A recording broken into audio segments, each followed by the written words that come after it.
Welcome to my channel, Crimson Inquiry. The winter of 1894 descended upon London with an unusual ferocity, transforming the great metropolis into a landscape of crystalline silence. Snow had fallen steadily for 3 days, blanketing the city in white and stilling the usual cacophony of street vendors and carriages. On the morning of January the 16th, I found myself seated in our familiar lodgings at 221B Baker Street, grateful for the cheerful fire crackling in the grate and the reassuring presence of my friend, Mr. Sherlock Holmes. Holmes had been in one of his contemplative moods for the better part of a week, sprawled languidly in his armchair with his long fingers steepled beneath his sharp chin. The lack of stimulating cases had driven him to those periods of mental torpor that I had come to recognize with some concern. He had not touched his violin in days, nor had he consulted any of the reference volumes that typically absorbed his attention during quieter periods. "Watson," he said suddenly, breaking a silence that had lasted nearly an hour, "do you observe anything peculiar about the coal scuttle?"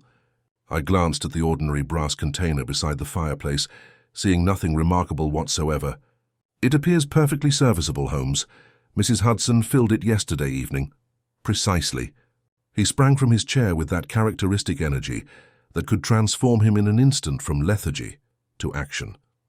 "And yet, the coal on the top layer shows a distinct pattern of disturbance. 3 pieces displaced toward the western edge. Someone has reached into the scuttle, Watson, but not to retrieve coal for the fire. See how the pieces are pushed aside rather than removed. Someone was concealing something beneath them." Before I could respond to this peculiar observation, Mrs. Hudson's knock sounded at our door. "A gentleman to see you." "Mr. Holmes," she announced, her cheeks flushed from climbing the 17 steps. "A Lord Ashcroft. He seems most distressed and insisted that the matter could not wait." "Show him up immediately," Holmes replied, his grey eyes suddenly alive with interest. He shot me a glance of satisfaction. "You see, Watson, the universe abhors a vacuum. Send boredom away with sufficient determination, and mystery arrives to fill its place." Lord Ashcroft proved to be a man of perhaps 45 years, possessed of the bearing and grooming one would expect from a member of the aristocracy. His face, however, told a different story. Pale, drawn, and marked by the unmistakable signs of a sleepless night. His hands trembled slightly as he removed his gloves, and his eyes darted nervously about our sitting room before settling on Holmes with an expression of desperate hope. "Mr. Holmes," he began without preamble, "I have been robbed of something infinitely precious, and the circumstances are so bizarre that Scotland Yard has all but declared the matter impossible to solve. Inspector Lestrade himself suggested I consult you, though he seemed skeptical that even your methods could illuminate this darkness." Holmes gestured to the basket chair opposite his own. "Please sit, Lord Ashcroft. You have come through the snow from your townhouse in Belgrave Square, I perceive, and you have not eaten breakfast, though your household staff prepared it. The matter weighs heavily enough upon you that you departed before your valet could properly adjust your collar stud, which sits approximately 1/8 of an inch, higher on the left than the right, a detail that would normally never escape the notice of a gentleman of your standing."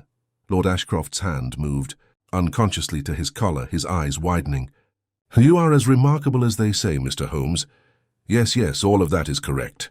I could not bear to sit at table this morning, knowing what has occurred." "Then pray tell us the nature of this theft," Holmes said, settling back into his chair with his fingers pressed together. "I can see that it involves something other than mere monetary value. Your distress goes deeper than financial loss." "Indeed, Mr. Holmes. 3 nights ago, the Ashcroft diamond was stolen from my study under circumstances that appear to defy all rational explanation." He paused, his voice catching slightly. "The diamond has been in my family for 2 centuries, passed down through generations. Beyond its considerable monetary worth, it is valued at approximately £40,000. It represents the honor and history of my lineage. My father made me swear on his deathbed that I would guard it with my life. And the peculiar circumstances of its disappearance," Holmes prompted. Lord Ashcroft leaned forward, his expression one of utter bewilderment. "The diamond was kept in my private study on the 2nd floor of my residence, within a locked safe built into the wall behind a portrait of my grandfather. On the night in question, a heavy snow had been falling since tea time. By the time I retired at 11 o'clock, a fresh blanket of perhaps 6 inches covered the grounds entirely, smooth and unmarked as a sheet of paper. "Continue," said Holmes, his eyes narrowing with interest. "My study has but one entrance, the door from the main hallway, and 3 windows, all of which face onto the rear garden. That night, as is my custom, I personally locked the study door before retiring and kept the key upon my person.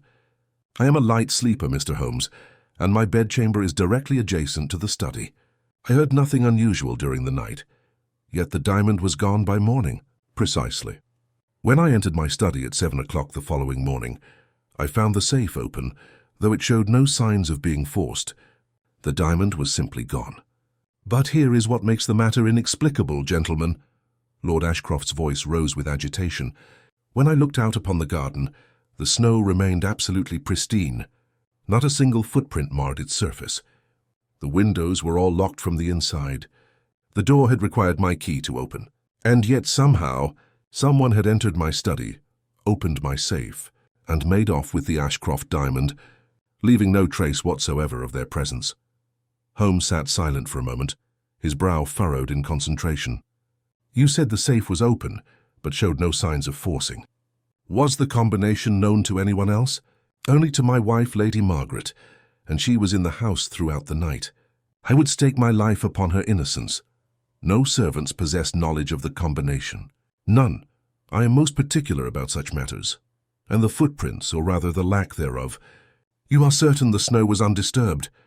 "Completely certain. I examined it most carefully, as did Inspector Lestrade when he arrived later that morning. There were no footprints approaching or leaving any of the 3 windows. The nearest disturbance in the snow was a set of bird tracks near the garden wall, some 20 feet distant from the house." Holmes rose and paced to the window, gazing out at the snow-laden street below. "This is indeed a most interesting problem, Lord Ashcroft. The theft of a valuable object from a locked room is hardly unprecedented, but the absence of any tracks in fresh snow adds a layer of complexity that appeals to me greatly. Tell me, who was present in your household on the night of the theft?" "Myself and Lady Margaret, as I mentioned. Our butler, Graves, who has been with the family for 30 years, the cook, Mrs. Morrison, and 2 housemaids, both of whom have been in our employ for at least 5 years. Finally, there was my nephew, Edward Ashcroft, who has been staying with us for the past fortnight. Your nephew's visit, was it planned or unexpected?" A shadow crossed Lord Ashcroft's face. "Edward arrived somewhat unexpectedly. He has been experiencing financial difficulties, I'm afraid, and hoped I might assist him in securing a position. He is a good lad at heart, but perhaps too fond of cards and, well, he has made some unfortunate choices." "I see." Holmes turned from the window, his expression unreadable. "And where were each of these individuals during the night in question?" "All were in their respective quarters. My nephew's room is on the 3rd floor, the servants' rooms in the attic and basement, respectively." "No one reported hearing anything unusual?" Holmes nodded slowly. "Lord Ashcroft, I believe this matter warrants immediate investigation. Watson and I shall call upon your residence this afternoon, if that is convenient. I should like to examine your study, the garden, and perhaps interview the members of your household. Of course, Mr. Holmes, I am at your complete disposal." Lord Ashcroft rose, and for the first time since his arrival, a glimmer of hope appeared in his troubled features. "I cannot express how grateful I am that you will take the case." Inspector Lestrade seemed quite at a loss. After our visitor had departed, Holmes stood motionless before the fire, lost in thought. I knew better than to interrupt these moments of intense cerebration, so I occupied myself with tidying some papers until he finally spoke. "What do you make of it, Watson?" "It seems an impossible puzzle," I admitted. "How could anyone enter and exit the study without leaving footprints in the snow?" "Impossible is merely a word used by those who have not yet perceived the solution," Holmes replied with a thin smile. "There is no such thing as a locked room mystery that cannot be solved, provided one approaches it with sufficient rigor. The footprints, or lack thereof, are indeed the central puzzle. But consider, my dear fellow, what explanations might account for the absence of tracks?" I pondered this for a moment. Perhaps the thief was already inside the house. One of the servants or the nephew. A reasonable hypothesis, and one we must certainly explore. Though it does not explain how the safe was opened without force or knowledge of the combination, He tapped his fingers together. "No, Watson. I suspect we are dealing with something rather more sophisticated than a simple inside theft. There is artistry here, a careful planning that speaks to an unusual criminal mind.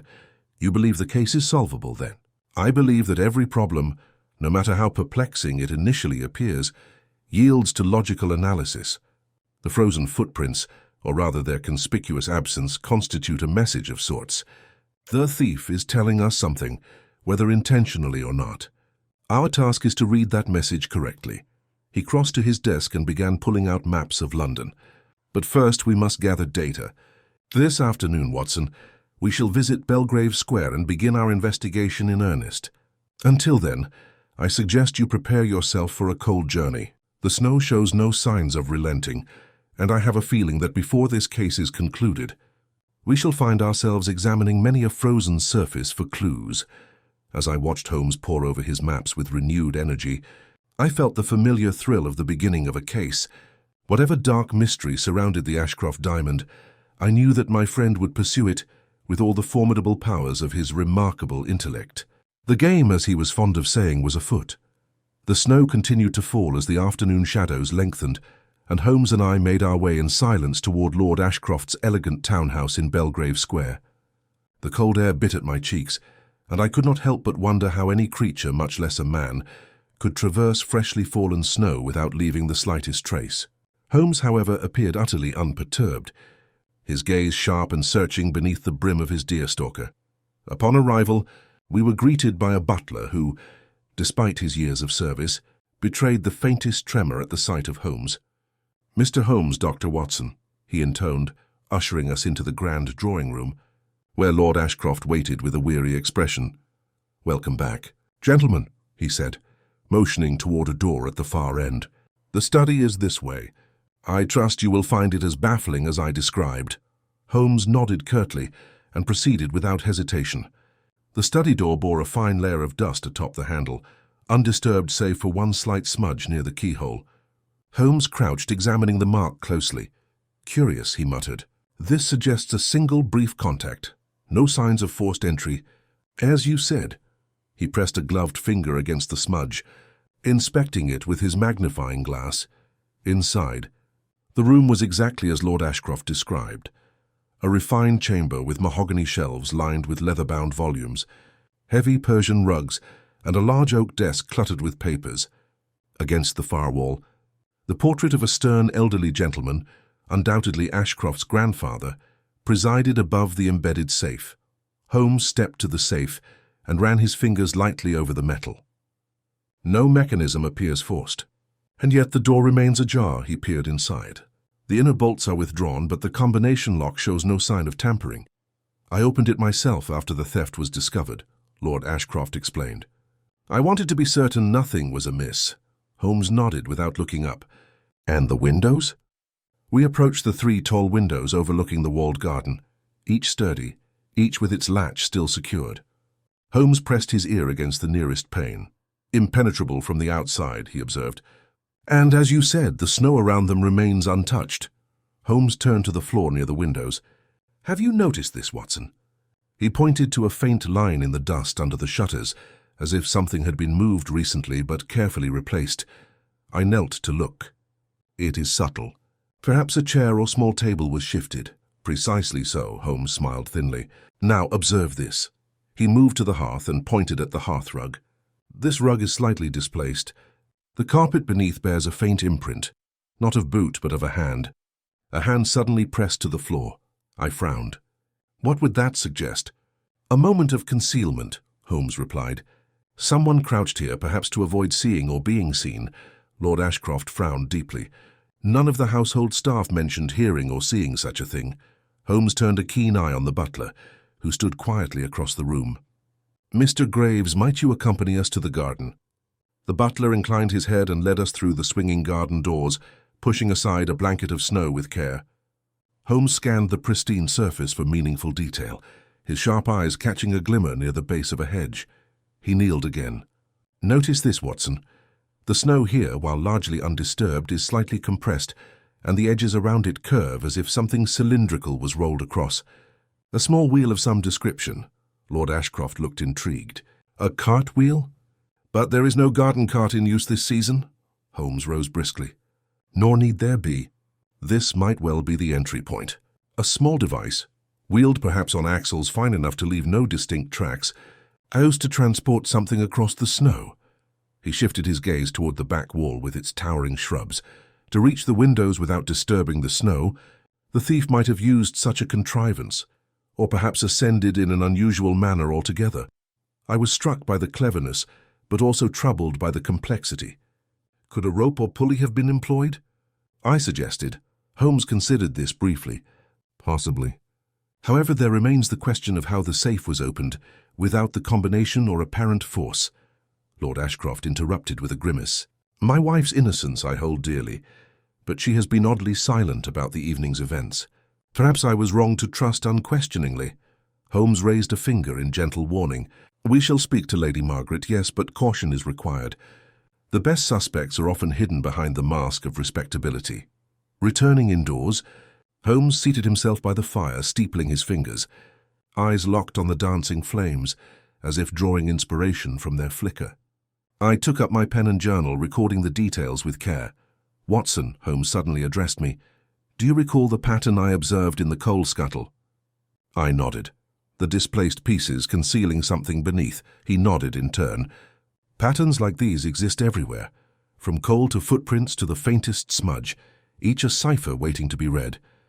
The answer to this puzzle lies in the invisible detail, the apparent contradiction that fools all but the keenest eye. Hours slipped away as Holmes interrogated the household staff. Lady Margaret presented herself with calm dignity, but her eyes betrayed a flicker of unease.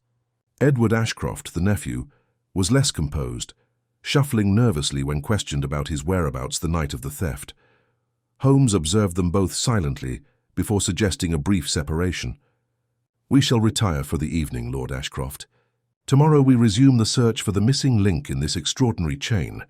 As we took our leave, the muffled clatter of carriage wheels echoed faintly beneath the thick snow. I marveled at Holmes's steadfast composure amid such perplexity. No doubt beneath all this quiet, a storm of thought raged within him. The game, it seemed, was afoot in the truest sense, and the frozen footprints held secrets, yet to be uncovered. The following morning dawned with the promise of clear skies, though the frost lingered stubbornly upon the streets of Belgrave Square. Holmes and I were up early, our thoughts still entangled in the perplexing details of the Ashcroft case. Over a sparse breakfast, Holmes reviewed his notes while I summoned the determination to press onward, despite the biting cold. Our first order was to speak once again with Lady Margaret, whose serene composure did little to disguise a tension that seemed woven into her very manner. She received us in the drawing-room, a faint blush still colouring her cheeks despite the chill. Lady Margaret, Holmes began, his voice modulated to gentle firmness. You must forgive our insistence, but the peculiar nature of this theft demands thorough inquiry. Might you recount your movements on the night of the 16th? She nodded, her hands delicately folded upon her lap. Certainly, Mr. Holmes. I retired early soon after Lord Ashcroft, as I was unwell with a persistent headache. I remained in my chambers for the entirety of the night, accompanied only by my lady's maid, who tended to me until midnight. And this maid's name? Holmes asked. Miss Eliza Bennet. She left shortly after midnight to return to her quarters. Holmes inclined his head thoughtfully. Did you hear any unusual sounds or disturbances during the night? Footsteps, voices. Lady Margaret met his gaze. Nothing, I assure you. The house was very quiet. Even the household staff reported no strange noises. Holmes nodded, but I detected a flicker in his eyes, as if he weighed her words against some unseen measure. We next sought out Edward Ashcroft, the nephew whose presence had caused subtle ripples within the household. He was found in a small sitting room, attempting to warm his hands by the fire, his countenance troubled. Mr. Ashcroft? Holmes addressed him directly, eyes steady and unyielding. You arrived here only weeks ago. Tell me plainly, what were your activities on the night of the 16th? Edward swallowed hard and fidgeted. I spent the evening in my room, Mr. Holmes. I was reading by candlelight, preparing for some upcoming interviews, trying to secure a place of employment. Did you see or hear anything unusual? Holmes pressed. No, sir. Nothing. I'm afraid my thoughts were elsewhere. Holmes observed the young man carefully, noting his hesitation, but detecting no blatant deceit. With these preliminary inquiries complete, Holmes beckoned me outside once more to survey the garden. The morning sun cast long shadows, glinting upon the untouched snow, which raised the question ever more pressing. How had the thief crossed this frozen moat unseen? Holmes bent to examine the wall beneath the window nearest the safe. "Look here, Watson," he whispered, nodding toward the moss-covered stones. "Notice the discoloration, dampness where snow has been cleared, but no footprints to mark the passage. Could the thief have climbed the wall?" I asked, though I found the notion improbable without detection. Holmes smiled faintly. "The hypothesis is plausible, but how to reach the top and cross without leaving a trace? The wall is 15 feet high, too steep and cold for most." He stood abruptly, then moved to the far corner of the garden, where a garden shed stood nestled by the hedge. Opening its door, he revealed an assortment of tools and gardening equipment. Holmes probed the floor beneath a coarse mat. "This is key, Watson. The thief must have employed some means of concealment, something small, light, and able to bear a man's weight over the wall. His hand found a sparse coil of rope, its strands worn but strong. Nearby, a pair of wooden boards lay stacked obscured behind pots. Planks, Holmes mused, could serve as a makeshift bridge. He paced the garden, laying the boards against the wall, testing their length and sturdiness. A plank bridge might explain the preserved snow beneath it. No footprints at all, just very faint compression where the wood rested. My heart quickened as the plan took shape. An unusual, ingenious method indeed. Returning indoors, Holmes requested an audience once more with Lord Ashcroft. The man welcomed us with renewed hope, though the shadow of worry lingered. Holmes produced a small leather case from his coat, unveiling various instruments, locks, picks, and a set of delicate tools. "Might I examine the safe again, Lord Ashcroft?" The Lord consented, and Holmes ran his fingers over the lock's surface. "Observe, Watson. The combination dial shows no fingerprints." I leaned closer, noting the immaculate surface despite the safe's frequent use. Holmes continued. "A curious point. Whoever opened this door did so, knowing the precise steely touch necessary to avoid leaving a mark. Not a mere burglary, but a prepared, trained hand." Suddenly Holmes held up a small cloth, faintly mottled with a fine, crystalline substance which I had not noticed before. "Frost," he said. "Microscopic ice crystals adhering to the fabric, trapped during entry. But how did the thief preserve this frost? And why?" Lord Ashcroft looked confused, but Holmes was already reaching a conclusion. The absence of footprints, the preserved frost, both speak to a time-sensitive act carried out swiftly and with precision during the freezing night. Yet our key challenge remains. How did the thief enter without crossing the snow? Holmes paused, then smiled with a spark I had learned to recognize as the prologue to revelation. "There is, Watson, only one remaining avenue to test, an aerial passage or a subterranean one." Lord Ashcroft's eyebrows rose in alarm. "Aerial? Subterranean? Surely you do not suggest the thief flew or tunneled?" Holmes chuckled softly. "Not quite. But we must consider all possibilities, even those that seem improbable. Our next visit will reveal more, I assure you." As we left the house beneath gathering clouds, I found myself both awed and puzzled by Holmes's ability to navigate such complexity with calm resolve. His mind was a fortress, impenetrable but for the narrow windows of logic he alone identified. On the walk back to Baker Street, I dared to ask, "Holmes, do you have a theory yet?" He regarded me coolly. "A theory, yes, but a conclusion that waits upon further evidence, and so the frozen footprints remained a tantalizing enigma, an invitation to decipher the extraordinary puzzle hidden beneath the otherwise silent snow." The day unfolded, with a gentle but persistent chill as Holmes and I prepared ourselves for a renewed examination of the Ashcroft estate. Holmes, ever methodical, insisted we gather at Baker Street before midday to review the scant evidence gathered thus far. There, over a map of London and meticulous notes, he circled the estate with a practiced finger. "We must consider the possible means of transit again." "Watson," he said, voice steady yet tinged with the excitement of the chase. "For no locked-room mystery is truly locked without an explanation lying just beyond the observer's sight." Before setting out, Holmes requested that I accompany him to the nearby shops to procure some additional supplies. I was curious as to the necessity, but Holmes was reticent, muttering something about tools for probing hidden passages before disappearing down narrow alleys with practiced ease. Upon return, our journey to Belgrave Square was uneventful, save for the sinking winter sun, which draped the city in lengthening evening shadows. The household greeted us with a mixture of relief and wariness. I sensed the lingering weight of uncertainty clouding each expression. Holmes wasted no time and led us directly to the study. This time his gaze swept critically over every detail, from the intricate woodwork on the desk to the patterned drapes that fluttered faintly despite the sealed windows. After a few moments, his eyes fixed once more on the safe. He opened his case and withdrew a slender mirror mounted on a delicate handle, maneuvering it deftly to inspect the area beneath the safe and behind the portrait. "Remarkable," Holmes murmured. "The mechanism here is designed with an excellent safeguard, a hidden compartment for the key, accessible only by moving the portrait." I watched as he ran his fingers along the edge of the frame, lifting it slightly. Inside, he found a small metal cylinder. "This, Lord Ashcroft, is an early form of a key," Holmes explained as he extracted and examined the device. "Had the thief known of this concealed key's existence, the safe could be opened without the combination." Lord Ashcroft's eyes widened. "I do not recall ever revealing that detail to anyone save my wife. Yet the key is still in place, undisturbed." Holmes nodded gravely. "A testament to the thief's meticulousness. There are hazards, but also opportunities in misplaced confidence." From there, Holmes turned his attention to the floor once again. The handprint on the hearthrug, the smudge on the coal scuttle. Signs of subtle movements designed to hide something or to distract. The thief has played a careful game. "Tell me, Mr. Graves," he gestured toward the butler, who nodded quietly, "have any items been missing or misplaced in the household recently?" Graves cleared his throat. "No, sir. Everything accounted for.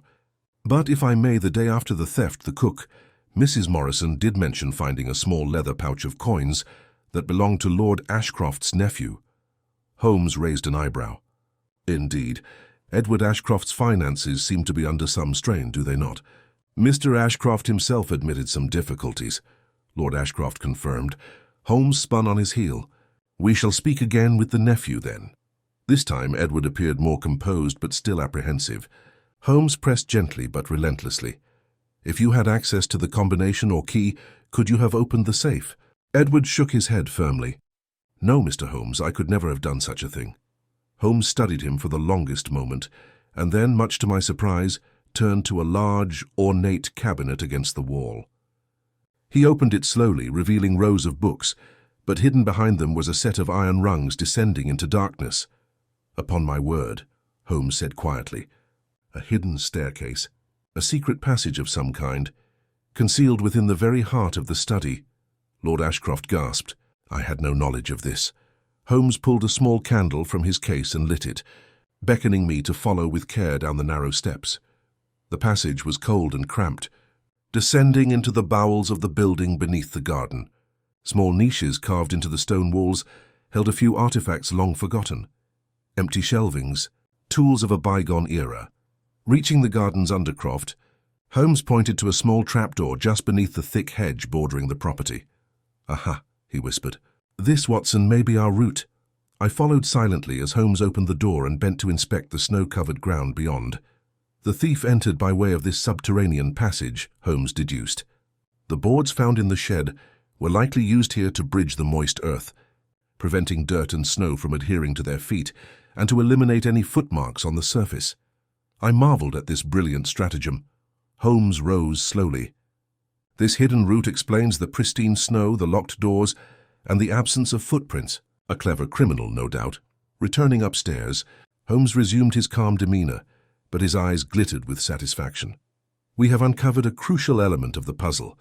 Watson," he said, addressing Lord Ashcroft, "but how did the thief know of this passage?" "Its existence explains the improbable entrance and exit. Yet the method of opening the safe remains a mystery." Lady Margaret entered the room quietly then, her presence unexpectedly firm.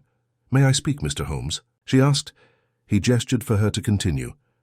My late husband confided the secret of the passage to me, she admitted. I had hoped it would never be revealed. And yet the thief knew if they used it, Holmes said gently. She nodded sadly. Only one person other than myself and my husband was told, Edward. When I saw his desperation, I confided in him, hoping to help him find work safely. Holmes bent forward, his gaze keen. And did you suspect him, Lady Margaret? The lady shook her head. I had no reason to distrust him, but now I fear I was mistaken. Holmes stood abruptly. We must confront Edward again. This new information shifts the investigation considerably. As we left the drawing room, I felt the tension rising palpably. Every revelation twisted the threads tighter around some hidden truth.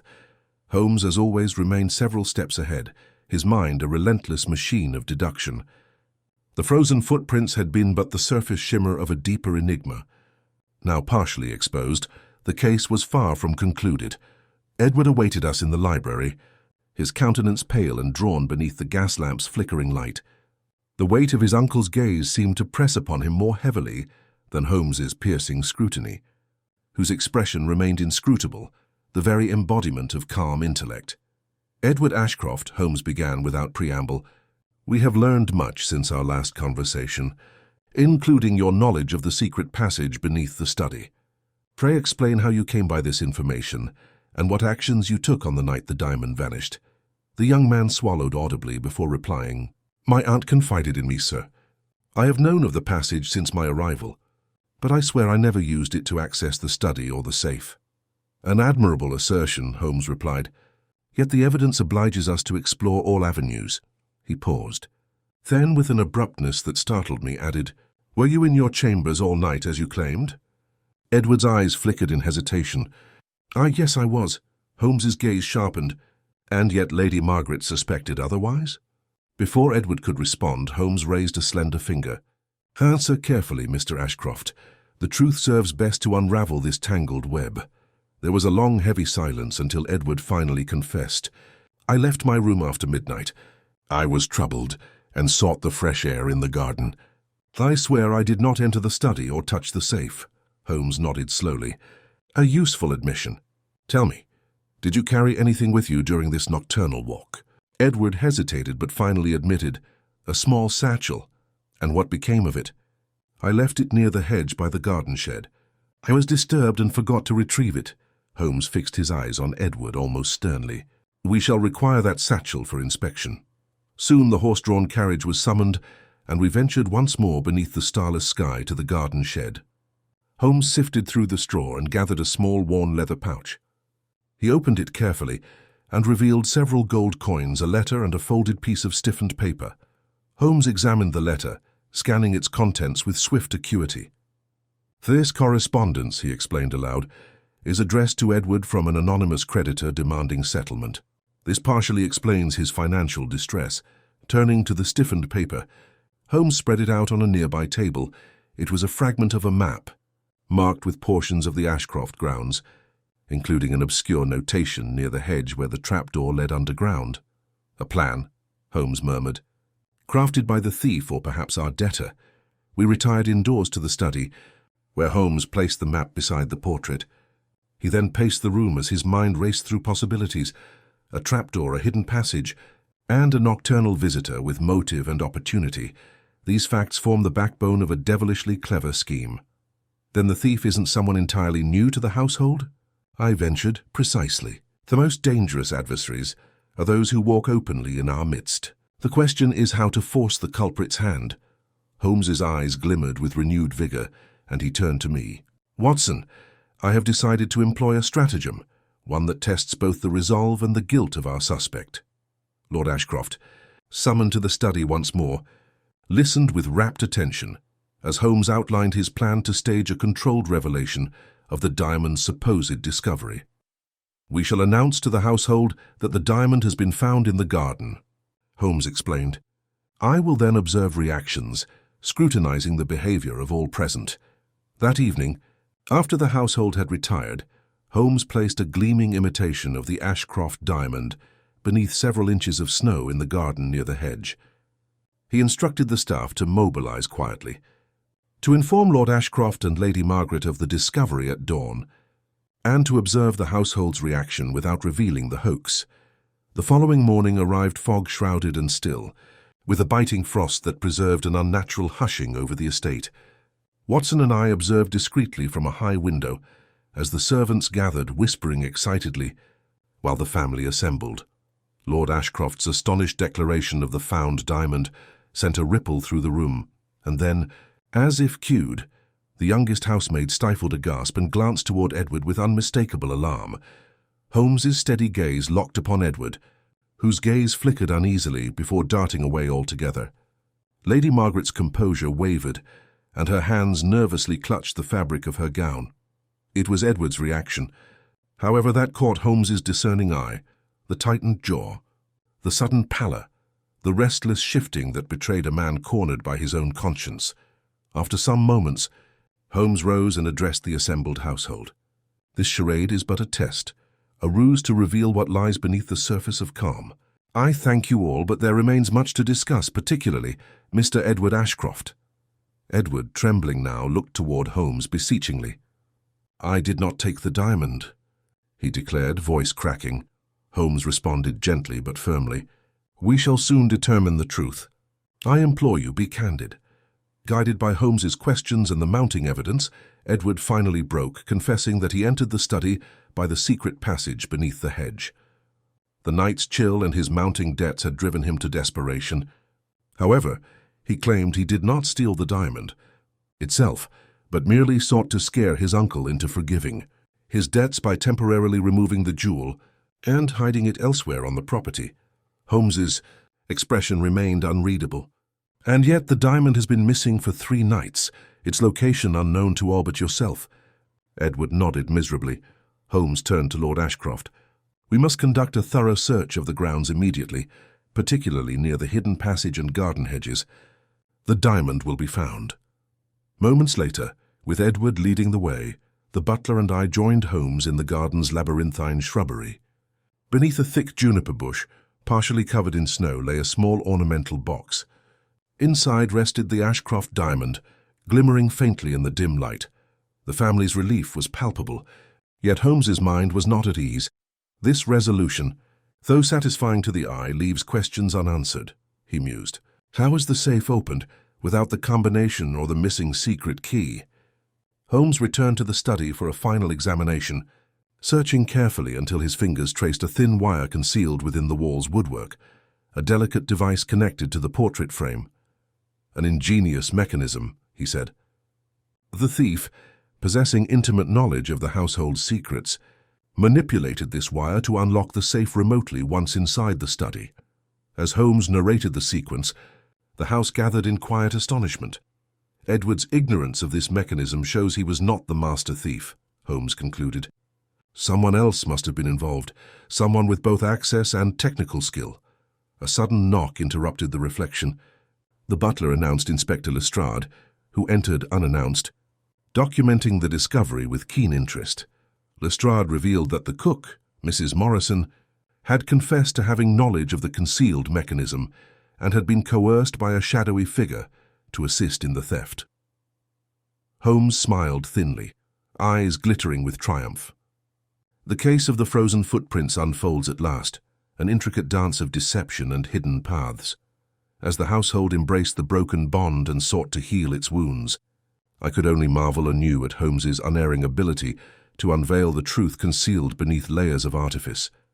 The extraordinary puzzle of the frozen footprints was, for the moment, solved, but as always with Holmes, another mystery awaited patiently beyond the snow's silent veil.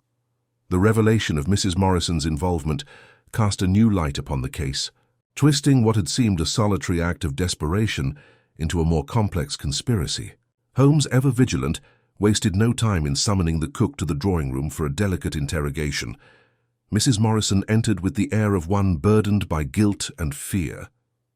Her hands trembled nervously as Holmes fixed her with a gaze both sharp and compassionate. "Mrs. Morrison," he began softly, "your confession to Inspector Lestrade has brought us much clarity. Pray, relate the circumstances under which you were coerced and the identity, if you can provide it, of the one who compelled your aid." She swallowed hard, her voice barely a whisper. "It was the gardener, Mr. Holmes, a man named Collins. He threatened me with ruin if I did not help him gain entrance to Lord Ashcroft's study on that snowy night." Holmes nodded, steepling his fingers. "And this gardener, Collins, does he still reside upon the grounds?" "Yes, sir, but he has been conspicuously absent since the theft was discovered. I fear he has fled." Without hesitation, Holmes dispatched a message to the local constabulary, requesting a swift search for the missing Collins. Meanwhile, our investigation turned naturally to the gardens once more, where the gardener had laboured and planned his scheme. As we paced the labyrinth of hedgerows and cold soil, I pondered the cunning that must have been employed to orchestrate such a crime. The combination of intimate knowledge, hidden passages, and coercion revealed a tangled web of motives and fears. Back in the study, Holmes resumed his painstaking examination of the concealed locking mechanism. By bringing out his lockpicks and careful instruments, he demonstrated to me the agility required to manipulate the wire within the frame, releasing the safe's bolts silently. Notice, Watson, how the wire is counterweighted and anchored securely, not to be tripped accidentally, but requiring a deliberate and practiced hand. It seems the gardener must have gained instruction, or observed closely to accomplish this, I noted. Indeed, such knowledge does not come by mere chance. Our silent musings were broken by the arrival of Inspector Lestrade, whose bearing had shifted visibly with the news of Collins' discovery. The gardener had been found at a nearby railway station, attempting to flee London with a bag of possessions. His face pale and gaunt, Lestrade brought with him a note found upon Collins, a hastily scrawled confession intertwining desperation with veiled threats against Lord Ashcroft for perceived injustices long past. Holmes examined the note carefully. Then his expression darkened. "This is a man scorned, Watson, fueled by old grievances and emboldened by secrecy. Yet he could not have acted alone." We proceeded swiftly to question Collins upon his return to custody. The gardener's story unfolded bitterly, a victim of years of snubs and suspicion by the Ashcroft family, driven to espionage and acquisition with Mrs. Morrison's reluctant help. Yet it became clear that a shadowy accomplice had mastered the study's inner workings. Clark, the coachman, known for his mechanical skill in maintaining carriages, had been colluding with Collins to acquire the diamond. Holmes pieced together the final element with an almost smug satisfaction. Clark, motivated by greed and the promise of wealth, had taught Collins how to operate the hidden wire mechanism, ensuring a silent entry and exit. "It is a marvel of human cunning and folly," Holmes remarked quietly, "but no plan is without its flaw." In the days that followed, Clark was confronted and faced with irrefutable evidence, and Holmes's unyielding questioning confessed his part in the conspiracy. The diamond was recovered intact, hidden within a loose floorboard beneath the stables. Lord Ashcroft expressed his heartfelt gratitude, though he was visibly shaken by the depth of betrayal within his own household.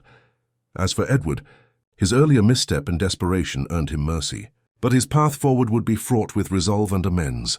Lady Margaret, too, bore the strain silently but with poise, her faith in family shaken yet unbroken. Returning to Baker Street, Holmes settled comfortably by the fire, his eyes reflecting the flickering flames. "Another cipher unravelled, Watson," he mused. "The frozen footprints led us first through snow and stone, then beneath and behind human hearts. A cautionary tale perhaps of secrets kept too long and grudges nursed in silence." I nodded, humbled anew by the intricate dance of deduction and truth. Holmes stretched leisurely and then looked toward the window, where the London fog crept steadily back into the streets. "Let us prepare, Watson. I have been informed of a new enigma awaiting us in the Eastern District, an affair of vanished voices and locked doors." I smiled, quickening to gather my coat and bag. The game, never dull for long, was firmly afoot once more. Outside, the snow had softened, melting slowly into the grime of the city, leaving behind a memory of silence and the faintest impression of footsteps long since vanished. Our departure from Belgrave Square was marked by a biting wind that swept away the remnants of snow, leaving patchy, muddy traces underfoot, a stark reminder that beneath the city's surface, shadows and secrets persisted despite the changing seasons. Holmes, ever alert, seemed reinvigorated by the resolution of the Ashcroft affair. Yet his restless mind already cast toward the next challenge. Arriving at Baker Street, we found a telegram awaiting us, summoning Holmes to the East End on a matter described as most peculiar, an inquiry into a series of mysterious disappearances at a music hall on Whitechapel Road. The note spoke of vanished voices and locked rooms, phrases that stirred Holmes's interest immediately. The following afternoon found us weaving through narrow, crowded streets where the clatter of horse-drawn carts mingled with the cries of hawkers and the murmur of hushed speculation. The music hall itself was a venerable edifice, its facade worn but proud, promising culture tainted by a growing aura of unease. Inside, we were greeted by the manager, a gaunt man named Mr. Pennerton, who led us to the scene of the latest incident, the dressing room of a renowned soprano, Miss Eliza Fairchild, whose sudden disappearance had baffled the police. The room was locked from within, Pennerton explained, and yet there was no sign of forced entry or exit. She vanished overnight without a trace, nor was there any sign of struggle, a fact that depresses and perplexes us in equal measure. Holmes surveyed the room with his habitual intensity. The door bore a strong lock, the key found snugly in the manager's possession. Behind the door, the room was untouched. A dressing table crowned with an array of brushes and powders, a wardrobe closed firmly, and a small window barred by iron grills overlooking a narrow alley. I noted the tension in the assembled staff, each casting furtive glances toward the others, eager to rid themselves of suspicion. Holmes motioned for the room's lighting to be intensified and drew the curtains back, revealing the window's solid construction and lack of opening mechanisms. He inspected the floor carefully, his magnifying glass revealing faint traces of dust disturbed near the wardrobe. "Make note, Watson," he said quietly, "that the dust is displaced in a way that suggests the wardrobe has been shifted recently. This may be our point of entry or exit." The manager nodded grimly. "It was searched thoroughly, yet nothing was found behind or beneath it." Holmes's eyes gleamed with quiet excitement. "A classic misdirection. A movable wardrobe in a confined space can conceal many things. Let us examine it closely." We set to work levering the heavy piece of furniture aside, revealing the bare wool behind it. As Holmes ran his fingers over the paneling, he found a narrow seam where the wood differed slightly in hue and texture. "Ah, Watson, a false panel," Holmes declared, pressing carefully. The panel shifted inward, revealing a slender passage crawling with dust and cobwebs. Holmes produced a small lamp, and the dim tunnel stretched some 20 feet before fading into darkness. "We must explore," said Holmes gravely, cautiously. We descended into the passage, feeling the chill and mustiness of the forgotten space. The tunnel ended abruptly in a concealed door opening onto the alley behind the building. Holmes examined the exit. "This is our route, no doubt. Miss Fairchild could have been taken through here, or fled if so inclined." Back in the dressing room, Holmes addressed the assembled troupe. "I propose a discreet questioning of all who had access to Miss Fairchild's quarters, to uncover motives and opportunities." Among them was a stagehand named Thomas Griggs, whose sullen demeanor betrayed little but whose reluctance to meet Holmes's gaze was notable. Holmes's probing revealed that Griggs had recently argued with Miss Fairchild over a missed cue. Further inquiries uncovered that Griggs had been seen near the alley late on the night of her disappearance. Holmes awaited patrol policemen as dusk fell, carefully orchestrating a quiet surveillance of the tunnel exit. Hours passed with tense silence until a figure slipped cautiously through the concealed door. Thomas Griggs himself. Holmes moved swiftly, calling out to the startled man. "You are our visitor of the night, Griggs." Faced with Holmes's piercing intellect, Griggs confessed to leading Miss Fairchild into the tunnel under threats from an unknown third party who promised him payment for removing her until a private matter could be resolved. Holmes, however, was not yet satisfied. "Who commands your obedience and to what end?" With reluctance, Griggs named a rival proprietor, one who sought to sabotage the music hall for commercial gain. The case, it appeared, was as much about corporate intrigue as personal vendetta. Each disappearance a calculated strike. Holmes quickly assembled the pieces, the hidden passageway, the locked rooms, the furtive movements under cover of darkness, all tools in a scheme to unsettle and frighten the cast into submission. The following days saw coordinated police action, with Holmes providing critical insights into the proprietary schemes and safe houses. Miss Fairchild was found secreted away, but unharmed, brought back under Holmes's vigilant escort to a tumultuous reunion with the music hall staff. Once again, the tangled puzzle of locked doors and vanished voices was resolved through Holmes's unerring logic and persistence. Back at Baker Street, as Holmes tended to his violin by the firelight, he reflected, "Watson, the city's shadows are long and layered. For every frozen footprint revealed, countless whispers remain unheard. Reminders that even the most baffling enigmas surrender to steadfast inquiry." I could only nod in agreement, aware that London's mysteries, like its fog, would continue to drift, waiting to be unraveled by minds such as Holmes. The weeks that followed Miss Fairchild's safe return to the music hall were marked by a tentative calm, though Holmes's restless energy suggested he was already turning his mental gears toward fresh enigmas. Our evenings at 221B Baker Street returned to their familiar rhythm, the fire's warm glow contrasting against the ever-present London fog curling beyond the windows. One particularly grey and damp evening, as I was engrossed in a medical journal, Holmes abruptly set aside his violin and looked intently over the top of his book. "Watson," he said, voice low and urgent, "we are to receive a visitor whose affair promises a depth of intrigue surpassing even the most intricate dance of hidden passages and vanished voices." Not long after, the doorbell echoed sharply through the apartment, and Mrs. Hudson ushered in a tall, lean man, clad in careful but worn tweeds. His eyes held a blend of admiration and desperation as he introduced himself as Professor Alistair Durham, a scholar with the University of Cambridge. "Mr. Holmes," the professor began, his voice measured yet edged with a tremor, "I come to you with a matter of intellectual curiosity and grave concern. A series of baffling thefts have occurred within the university's rare book collection. But these are no ordinary crimes. Each stolen volume is linked by an enigmatic cipher left behind, puzzling the university's finest cryptographers and historians." Holmes set aside his object of study and leaned forward, steepling his fingers. "A cipher, you say? Pray continue." Professor Durham handed Holmes a small piece of parchment, yellowed and aged, bearing a finely written series of symbols and letters arranged in a seemingly chaotic pattern. "We found these left in place of the missing tomes," the professor explained. "The library has guarded texts dating from the Renaissance to the Enlightenment. But the thief appears motivated not by monetary gain, but by a mysterious design beyond our understanding." Holmes unfolded the parchment with delicate care, his eyes narrowing as he traced the characters. "Curious," he murmured. "This is no ordinary cryptogram. Notice the interspersing of astrological glyphs within the alphabetic cues.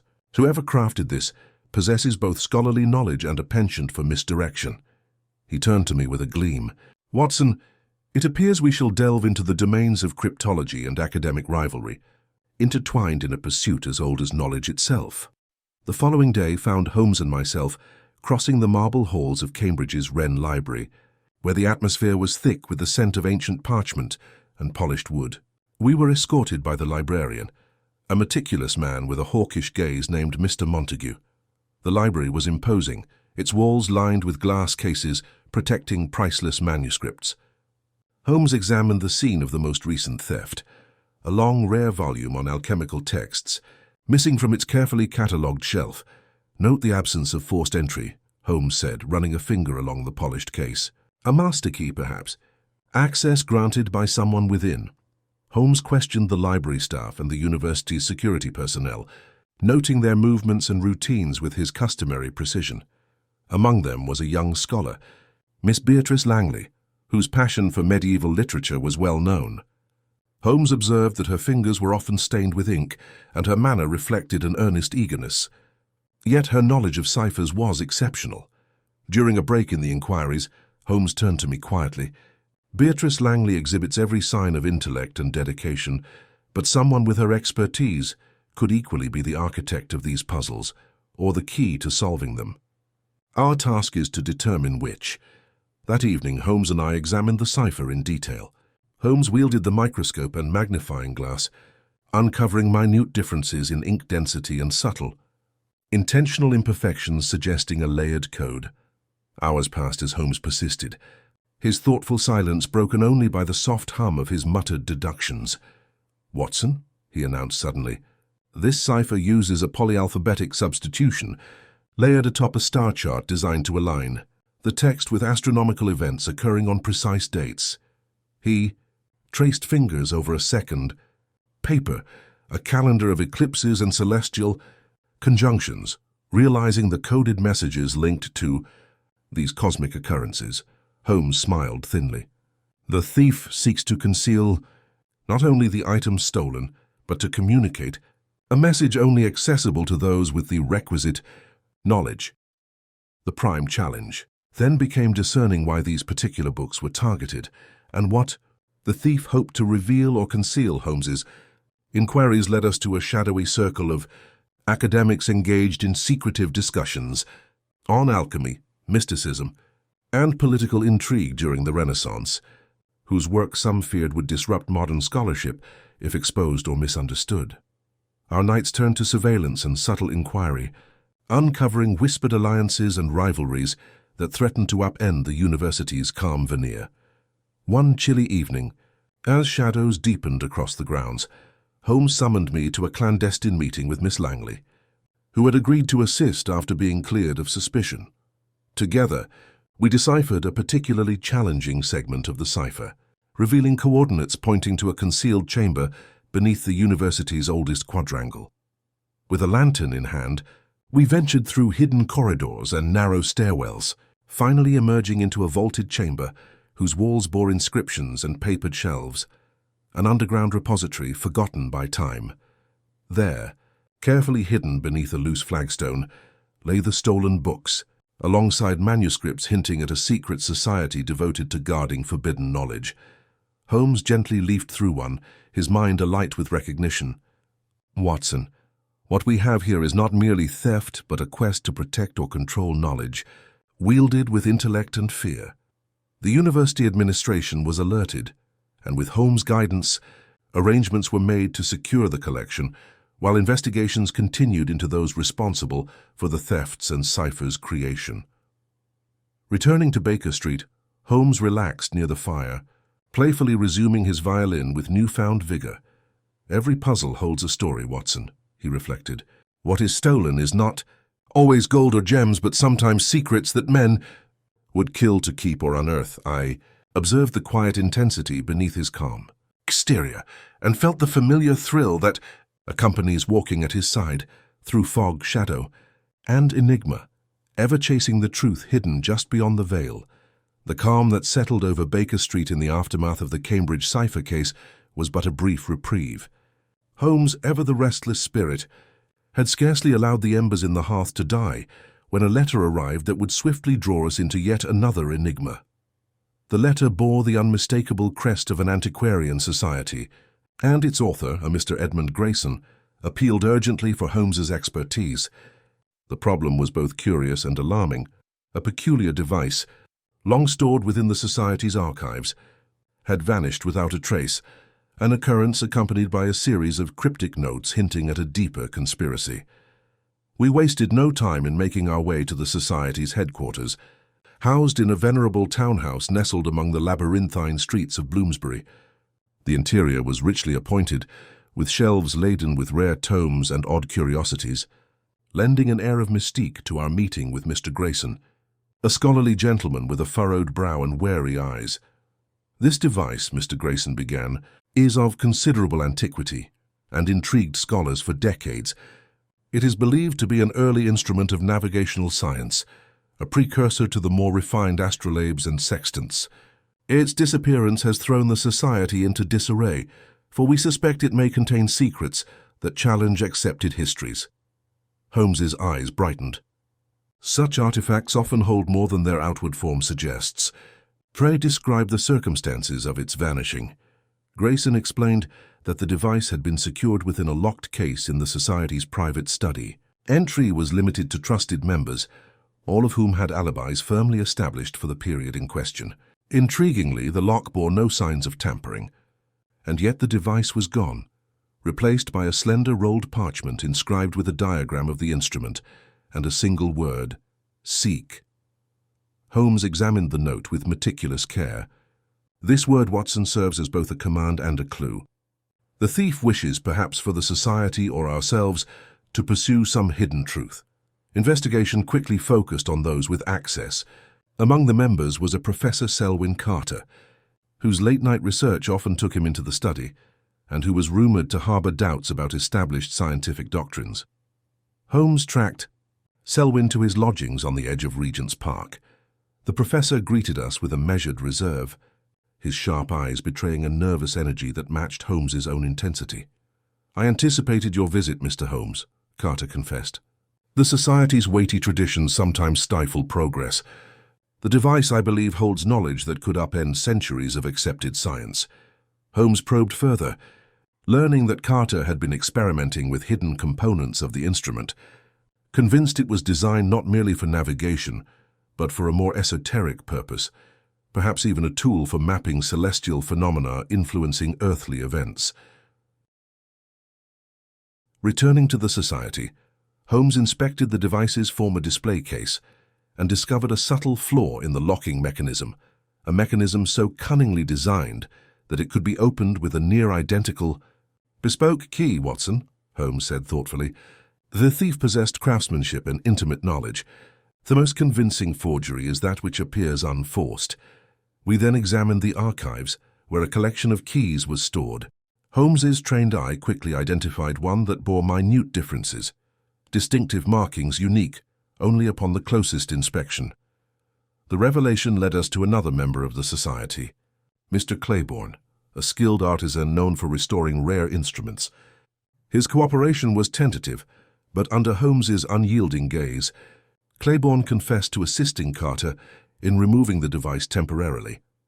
Believing in his friend's vision, the cryptic Seek note was, Holmes concluded, an invitation to unlock further mysteries hidden within or beyond the reach of conventional scholarship.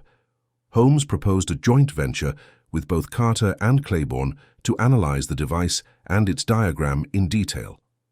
As we navigated the layers of engravings and calibrations, it became apparent that the instrument was an early astrological calculator, designed to chart planetary alignments that might bear influence on terrestrial phenomena, beliefs bordering on the mystical.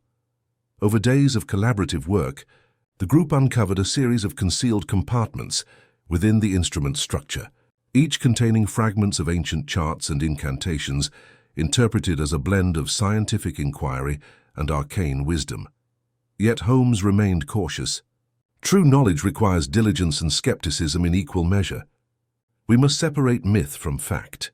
The investigation culminated in the Society's Grand Hall, where Holmes presented his findings. He emphasized the importance of understanding history in context and warned against the perils of conflating legend with science. Such devices, he observed, are artifacts of human curiosity, sometimes brilliant, sometimes misguided, but always worthy of study grounded in reason. As Carter and Claiborne reconciled their zeal with Holmes's reasoned perspective, the Society pledged to protect and study its treasures with renewed prudence. Back at Baker Street, Holmes fell into contemplative silence, his fingers lightly tapping the strings of his violin. "Watson," he murmured at last, "the quest for knowledge is as fraught and labyrinthine as any crime. Our duty lies in untangling the threads of truth from those of illusion. Lest we be beguiled by shadows cloaked in the garb of enlightenment, I, as ever, found myself captivated by Holmes's blend of intellect and humility, a beacon against the encroaching night of uncertainty. And so, as London stars blinked steadily beyond the fog, we braced ourselves knowing the next mystery awaited, ready to unravel the depths of human nature and the secrets it keeps." A week had barely passed since the Society's mysteries settled, when Holmes received a discreet message from a Mr. Archibald Merriman, a solicitor with a reputation tempered by discretion. The note was brief but insistent, a summons to a remote manor in Surrey, where a peculiar case of inheritance had turned sinister. Holmes was intrigued, and I, as ever, intrigued and eager to accompany him, readily agreed. The journey to Merriman's estate carried us through winding country roads cloaked in autumn's fading golden light. The air was crisp, the landscape a patchwork of mist and shadow, foretelling, perhaps the enigma awaiting us, upon arrival, We were greeted by the solicitor himself, a man whose careful demeanor concealed a barely suppressed anxiety. "Mr. Holmes?" "Dr. Watson," Merriman began, "thank you for coming so quickly. The matter concerns the sudden death of Sir Reginald Fairfax, owner of this estate. His passing has unleashed a maelstrom of suspicion, as the terms of his will are shrouded in cryptic instructions and conditions that seem designed to confound any immediate heir." Holmes inclined his head thoughtfully. "Please take us through the particulars." Merriman led us to the dimly lit library, where a heavy, leather-bound will lay upon the table. It stipulated that the estate would pass only to the heir who successfully solved a series of intellectual challenges left by Sir Reginald, a puzzle of riddles, codes and concealed compartments scattered throughout the manor. Sir Reginald was known for his eccentricity, Merriman explained, but no one anticipated the extent of this posthumous game. Several potential heirs have taken up the challenge, but each attempt has ended in frustration, and I regret to say strained relations. Holmes examined the will carefully before turning to me. "A puzzle within a puzzle, Watson. A test of intellect and patience, judging character as much as cleverness. We were introduced to the main contenders. Lady Eleanor Fairfax, Sir Reginald's niece, sharp-witted and composed. Mr. Thomas Everard, a distant cousin with a reputation for cunning. And Miss Clara Beaumont, a devoted family friend known for her keen intellect and loyalty. Each had spent hours roaming the manor, seeking clues to unlock the estate's legacy. Our investigation began with a tour of the manor's intricate interiors, the study filled with scientific instruments, the music room echoing faint melodies past, and the vast collection of books that lined shadowed galleries. Holmes studied each feature intently, noting how the design incorporated subtle hints embedded in art and architecture. By the fireplace he discovered a hidden inscription, faintly carved beneath the mantelpiece, a riddle referencing a date and a constellation. As we delved deeper, Holmes led me to a concealed drawer in the study desk, triggered by a precise sequence of presses on the inlaid wood panels. Inside rested a faded map of the estate, annotated with cryptic markings and compass roses. We gathered the heirs, together to share our findings, and invited them to participate in decoding the clues collectively. The evening unfolded in a tense but cooperative atmosphere, each participant revealing insights while Holmes guided the conversation, pointing toward connections beyond the obvious. Step by step, the pieces fell into place, revealing a narrative Sir Reginald left inscribed in puzzles, a tale of trust, legacy, and the true meaning of inheritance. One puzzle's solution led us to the old greenhouse, where beneath the soil of a flowering plant lay a small, ornate box containing a locket and a letter from Sir Reginald himself. The letter spoke not of wealth nor property, but of the importance of wisdom, kindness and perseverance. Holmes smiled as he held the locket aloft. "This, Watson, is a testament to the man's character. The estate, it seems, is meant for the one who proves not merely clever, but virtuous." At last the final challenge awaited, a combination lock embedded within the grand-grandfather clock, whose hands moved only when the riddles were solved correctly. With collective effort and Holmes's guidance, the lock opened to reveal Sir Reginald's final will and testament, assigning the estate to Lady Eleanor, whose calm intellect and grace had distinguished her. The tension dissolved into relief, and the family's fractured bonds began to mend amid the warmth of understanding. As we departed the manor under a moonlit sky, Holmes remarked quietly, "A puzzle fashioned not to confound but to cultivate virtue, a rarity in such affairs."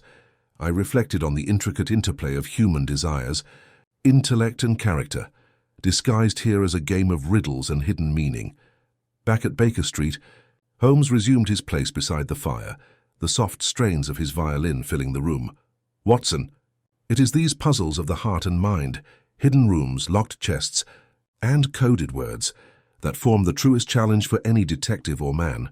I nodded, aware that as long as London's fog cloaked its many secrets, Holmes's extraordinary mind would be ready to illuminate the path forward. The game, as ever, was afoot.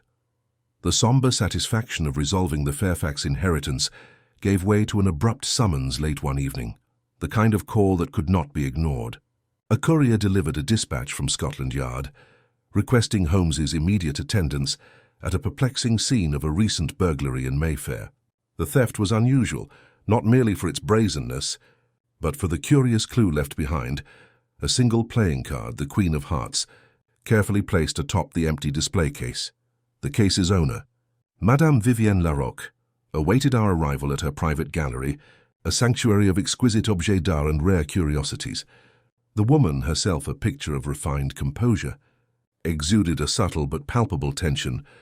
"Mr. Holmes, Dr. Watson," she began, her voice carrying the soft cadence of continental refinement. "The theft of this ruby necklace is not merely an affront to my collection, but a challenge I cannot ignore. The card left behind, a signature or a taunt?" Holmes's keen eyes swept the room, noting the absence of forced entry, the precision with which the necklace was lifted, and the faintest scratch marks near the lock. "It suggests a practiced hand," Holmes observed. "No haphazard thief would leave such a token without purpose." Madame Larocque agreed. "I receive letters occasionally, invitations to secret auctions or veiled threats, I cannot distinguish which." Holmes examined the playing card, turning it delicately under the gaslight. "This Queen of Hearts is the second in a carefully crafted sequence. I would wager it is a calling card from an individual or group who leave a trail meant to draw us into a game." The investigation opened into the world of secret societies that trafficked in stolen art and jewels hidden beneath the glamour of London's elite. Holmes and I delved into shadowy taverns and refined clubs, piecing together the whispered rumors linking the marked cards to a clandestine network known only as the Red Court. Our inquiries brought us into contact with figures whose allegiance was as shifting as the fog, informants, courtesans, and disgraced aristocrats, all weaving their parts into a complex tapestry. Our breakthrough came when Holmes recognized a pattern in the locations where other thefts had occurred. Each crime scene bore a playing card of ascending rank, hinting at a greater culminating act. Holmes engaged a confidential informant from the yard, a former pickpocket-turned-constable who pointed toward a social gathering at the Mayfair Club, notorious for its discreet clientele. Undercover, Holmes and I infiltrated the event, blending into a swirling mass of masked dancers and whispered deals beneath crystal chandeliers.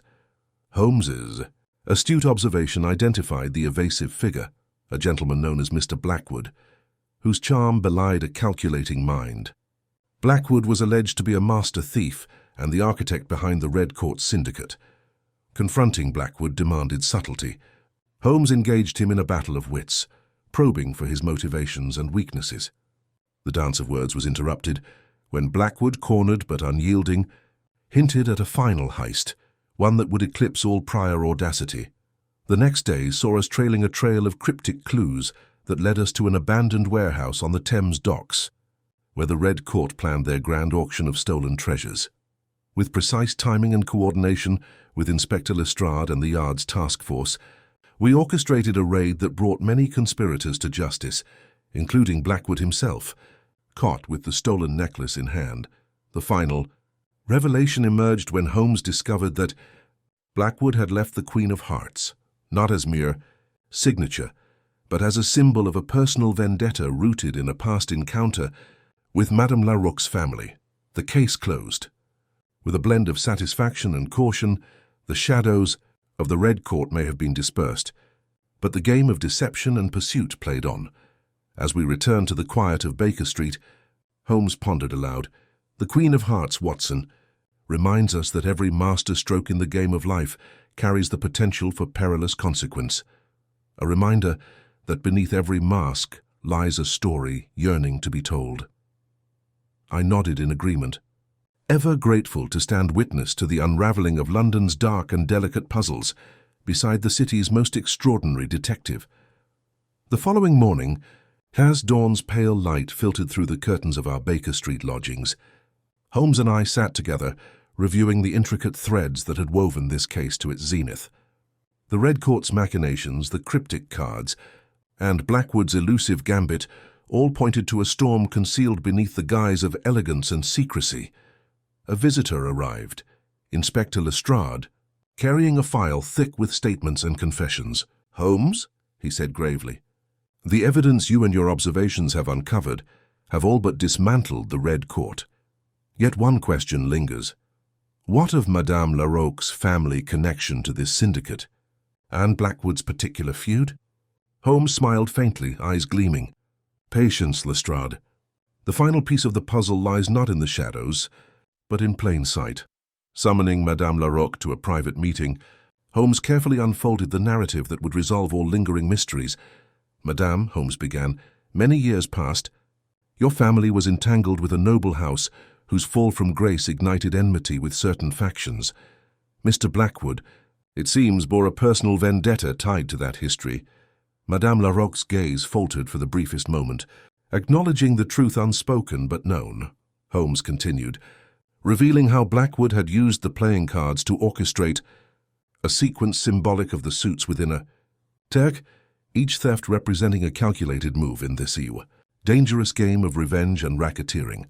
But the true revelation came with the understanding of Blackwood's final target, not merely Madame Larocque's collection, but a particular jewel within the necklace, rumored to hide a secret compartment containing documents capable of upheaving social orders.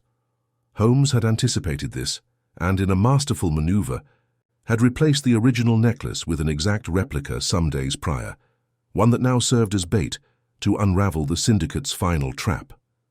With this leverage, Holmes ensured the syndicate's downfall was both swift and conclusive. As the curtain fell on the Red Court, I observed Holmes's characteristic mixture of humility and quiet pride. It was never chance, Watson, he remarked, but the careful reading of human nature, its passions, grudges, and hopes that guides us in the labyrinth. Madame Larocque, restored to peace though tempered by experiences harsh and humbling, thanked Holmes with gratitude.